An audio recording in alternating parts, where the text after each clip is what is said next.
ആകാശവാണി ജില്ലാ വൃത്താന്തം. ഇന്ന് കൊല്ലം ജില്ലാ വിശേഷങ്ങളുമായി ആകാശവാണി പ്രതിനിധി നീരജ് ലാൽ.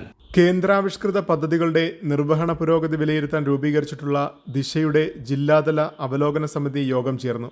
2025-26 സാമ്പത്തിക വർഷത്തിൽ തൊഴിലുറപ്പ് പദ്ധതിയിൽ 1,01,00,000 തൊഴിൽ ദിനങ്ങളാണ് ജില്ലയിൽ നിന്നും ആവശ്യപ്പെട്ടിട്ടുള്ളത്. നാളിതുവരെ 16.01 ലക്ഷം തൊഴിൽ ദിനങ്ങൾ നൽകിയ സാഹചര്യത്തിൽ ആവശ്യപ്പെട്ട മുഴുവൻ തൊഴിൽ ദിനങ്ങളും അനുവദിച്ചുകൊണ്ട് അടിയന്തര ഉത്തരവ് പുറപ്പെടുവിക്കുവാൻ കേന്ദ്രത്തോട് ആവശ്യപ്പെടാൻ യോഗം തീരുമാനിച്ചു. തൊഴിലുറപ്പിനായി 2024-25 സാമ്പത്തിക വർഷത്തിൽ 385 കോടി രൂപ ചെലവിട്ട് തൊഴിൽ ദിനങ്ങൾ നൽകിയതിനെ യോഗം അഭിനന്ദിച്ചു.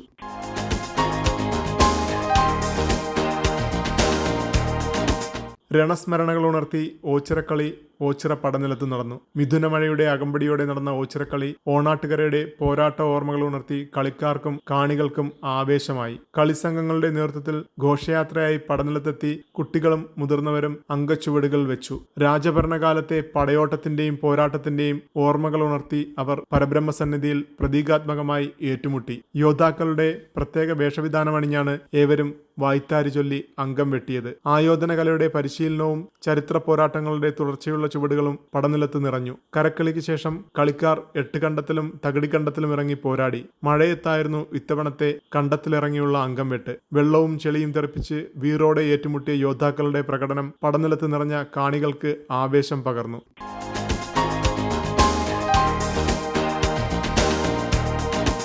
വികസിത് കൃഷി സങ്കൽപ് അഭിയാന്റെ ഭാഗമായ കർഷക സമ്പർക്ക പരിപാടി കൊല്ലം ജില്ലയിൽ പൂർത്തിയായി. 15 ദിവസം കൊണ്ട് 6 ബ്ലോക്ക് പഞ്ചായത്തുകളിലെ 42 കേന്ദ്രങ്ങളിൽ കാർഷിക ശാസ്ത്രജ്ഞർ കർഷകരുമായി ആശയവിനിമയം നടത്തി. കൃഷിയിടങ്ങളിലെത്തിയുള്ള പ്രായോഗിക പരിശീലനവും പരിപാടിയുടെ ഭാഗമായി നടന്നു. കൊല്ലം കൃഷി വിജ്ഞാന കേന്ദ്രത്തിന്റെ നേതൃത്വത്തിൽ സംഘടിപ്പിച്ച പരിപാടിയിൽ CMFRI, CTCRI തുടങ്ങിയ കാർഷിക ഗവേഷണ സ്ഥാപനങ്ങളിലെ ശാസ്ത്രജ്ഞരും കർഷകരുമായി സംവദിച്ചു. ജില്ലയിലെ മുഖ്യവിളകളുടെ കാർഷിക നിർദ്ദേശങ്ങളും പരിചരണ മുറകളും സംബന്ധിച്ച് കൊല്ലം കൃഷി വിജ്ഞാന കേന്ദ്രം തയ്യാറാക്കിയ ലഘുലേഖകളും കർഷകർക്ക് വിതരണം ചെയ്തു.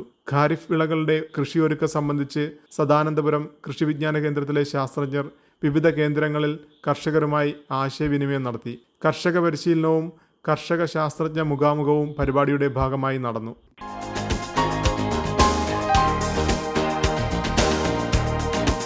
ജില്ലയിലെ വിദ്യാലയങ്ങളിൽ ശുചിമുറി സൗകര്യങ്ങൾ ഉറപ്പാക്കാനും നിലവിലുള്ളവ മെച്ചപ്പെടുത്താനും ലക്ഷ്യമിട്ട് ജില്ലാ പഞ്ചായത്ത് ശുചിയിടം പദ്ധതി ആവിഷ്കരിച്ചു. ആദ്യഘട്ടത്തിൽ 15 സ്കൂളുകളിലാണ് മാതൃകാ ടോയ്ലറ്റ് സംവിധാനങ്ങൾ ഒരുക്കുന്നത്.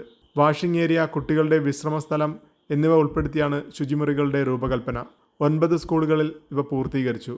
വഴുക്കലില്ലാത്ത ടൈലുകൾ, കാത്തിരിപ്പിടങ്ങൾ എന്നിവയാണ് മറ്റ് പ്രത്യേകതകൾ. ചുമരുകളിൽ ജലസംരക്ഷണം, ശുചിയിടത്തിന്റെ വൃത്തി എന്നിവയിലുള്ള സന്ദേശങ്ങളുമുണ്ട്. ടോയ്ലറ്റ് ബ്ലോക്കുകൾ നിർമ്മിക്കാൻ ആവശ്യമായ സ്ഥല സൗകര്യങ്ങളുള്ള സ്കൂളുകളെയാണ് ആദ്യഘട്ടത്തിൽ തിരഞ്ഞെടുത്തത്. 850 സ്ക്വയർ ഫീറ്റ് വരുന്ന ഒരു ടോയ്ലറ്റ് ബ്ലോക്കിന്റെ നിർമ്മാണ ചെലവ് 28 ലക്ഷം രൂപയാണ്. ധനകാര്യ കമ്മീഷൻ വിഹിതത്തിൽ നിന്നും 2022-23 സാമ്പത്തിക വർഷം 4.76 കോടി രൂപ പദ്ധതിക്കായി വകയിരുത്തി. ജില്ലയിലെ 8 സ്കൂളുകളിൽ 2 കോടി രൂപ ചെലവഴിച്ച് ടോയ്ലറ്റ് ബ്ലോക്കുകൾ നിർമ്മിച്ചു.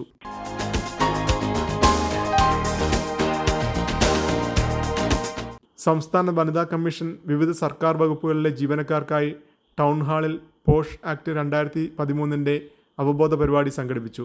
ജോലിസ്ഥലങ്ങളിൽ സ്ത്രീകൾ നേരിടുന്ന മാനസിക ശാരീരിക ചൂഷണങ്ങൾ തടയുന്നതിന് എല്ലാ സർക്കാർ സ്വകാര്യ സ്ഥാപനങ്ങളിലും ഓഗസ്റ്റ് 12 ആഭ്യന്തര കമ്മിറ്റി രൂപീകരിച്ചില്ലെങ്കിൽ 50,000 രൂപ പിഴ ഈടാക്കുമെന്ന സുപ്രീം കോടതി ഉത്തരവ് പ്രാബല്യത്തിലുണ്ടെന്ന് ഉദ്ഘാടനം നിർവഹിച്ച വനിതാ കമ്മീഷൻ അംഗം അഡ്വക്കേറ്റ് ഇന്ദിര രവീന്ദ്രൻ ഓർമ്മിപ്പിച്ചു. പോഷ് ആക്ടിന്റെ നിയമവശങ്ങൾ, പരാതി നൽകുന്നതുമായി ബന്ധപ്പെട്ട നിബന്ധനകൾ, പിഴ എന്നിവയും വിശദീകരിച്ചു.